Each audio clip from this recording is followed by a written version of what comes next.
So here we go then. Intriguing team news for Scotland against England up at Murrayfield this coming weekend. The teams are out. The build up to the Calcutta Cup continues, and that's what I'm talking about in this video. So comment down below. What do you make of the England team? What do you make of the Scotland team? And where do you think this game is going to be won? I think both team selections point towards how we could see Steve Borthwick and Gregor Townsend approach this game. But how do you actually think it is going to play out? It's going to be absolutely fascinating. So welcome back to the channel. Make sure you like the video and make sure you're subscribed to the channel as well.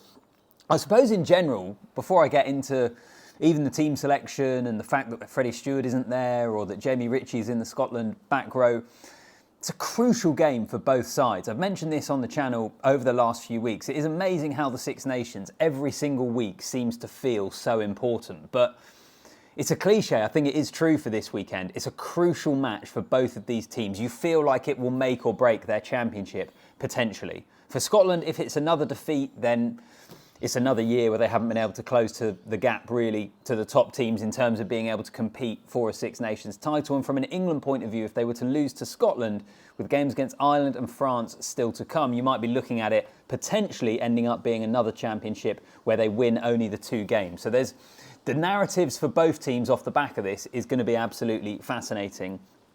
And more than just that, it's a huge rivalry. It always is. England-Wales is a huge rivalry. There's so many others across the competition. Massive fixture between England and Scotland. Oldest international fixture that there is. And I think it's going to be awesome. And I wonder, and as I say, I'm going to get onto the 2 teams and the various selection bits and pieces that we can get into. But just a thought for me on this game is, could this game ultimately come down to whether England are able to hang in it enough to then be able to capitalise on the moments in games when Scotland switch off, based upon, admittedly, a relatively small sample size, but the first 2 games in the Six Nations so far. Scotland brilliant in the first half against Wales, and then we all know what happened in the second half. And likewise against France, a game they were in control of, looked like they were playing the better rugby, but another blip, and they end up losing that game. I wonder whether England will have their opportunities in this game. The question is whether they're going to be able to take them, because actually England so far in the Championship, they've got into their opponent's 22. They actually haven't been that efficient in being able to take those opportunities when they emerge. I just wonder whether, if we want to be really basic and reduce it down to one thing, does that kind of sum it up? You can let me know. I think it possibly does. Scotland are good. This Scotland team is good. They will trouble England. So can England hang in that fight? And when they get those opportunities, which Scotland seem to be giving teams, are they going to be clinical enough to take them? That's some food for thought for you. As for England, I'm going to start with them in terms of the team selection. 5 changes overall. But I think the most intriguing one is no Freddie Stewart in the matchday 23. George Furbank gets an opportunity to start at fullback. And actually, you look at the back line, obviously no Alex Mitchell there. Danny Kerr comes in because Mitchell has been ruled out the Six Nations with an injury, and Ollie Lawrence comes into the centres in place of Fraser Dingwall. It's as close to an attacking back line as England could have gone for. And for George Furbank, he deserves this opportunity based upon his club form. He's been sensational for Northampton. It is another tough test for him. I think George Furbank is one of those players, he doesn't have many international caps, and when they come along, they often seem to be brutally difficult experiences. I still remember his debut, first game of the Six Nations 2020, away to France. England went in there off the back of the World Cup final defeat. The kind of emergence, one of the first games really as that France team with Dupont and Ntamak and Audrey and kind of where they are now. Horrible environment to go into. And he's had a few really challenging ones, George Furbank. You feel, to me, he's the sort of player that has been a bit unlucky almost in the games he has been selected for. This is a huge challenge. I would have thought a match up at Murrayfield, games between Scotland and England, they're often really close, in particular when they're in Edinburgh, that Freddie Stewart would be exactly the sort of guy you would want at fullback, because we saw how good he is against Wales at Twickenham in terms of his ability to diffuse the high ball. George Furbank has other qualities. He's decent under the high ball, but it is a much more attacking backline, I think, from an England point of view. And I suppose it leads on to the question of how are England going to attack, in particular with Ollie Lawrence in their centres. So they don't have Fraser Dingwall. Lawrence comes in and gives them a bit more punch in the midfield, which I think is really important. We've seen England try and move the ball quicker in this championship so far.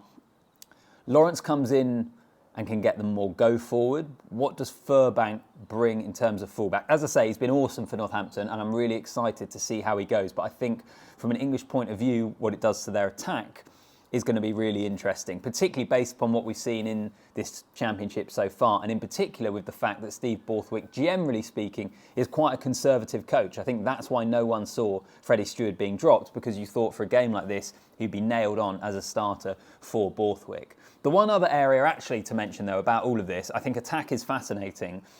I don't think Furbank is purely an attacking selection though. I think the difference it makes for England at fullback from a defensive point of view is also worth considering here.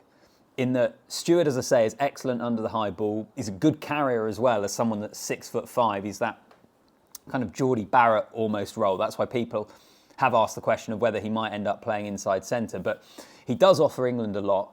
But from a defensive point of view, he can get caught out. In terms of those one-on-one defensive situations, whether he has the pace. I think Furbank gives you someone who's slightly different, has a slightly different dynamic defensively from that point of view. And I wonder with that Scotland backline, as good as it is, with Finn Russell pulling the chains, whether there's half a thought on that for Borthwick as well. In terms of the rest of the England team, I'm focused on fullbacks. I think that is the headline.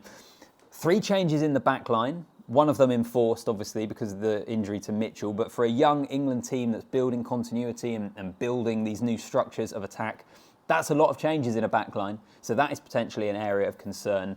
But I do think, in particular, the thing that England will look at the moment is how well their scrum is going and the fact that their front row replacements, on paper at least, look a lot stronger than what Scotland have at their disposal. That could be an area of the game that is key. The England bench against Wales was crucial. That front row, in terms of the experience and quality of the replacements, could be crucial as well. Because Scotland are 100% relying on Xander Fagerson doing close to 80 minutes. I can't imagine they're going to try and get as much out of him as they possibly can. But that brings me on to Scotland.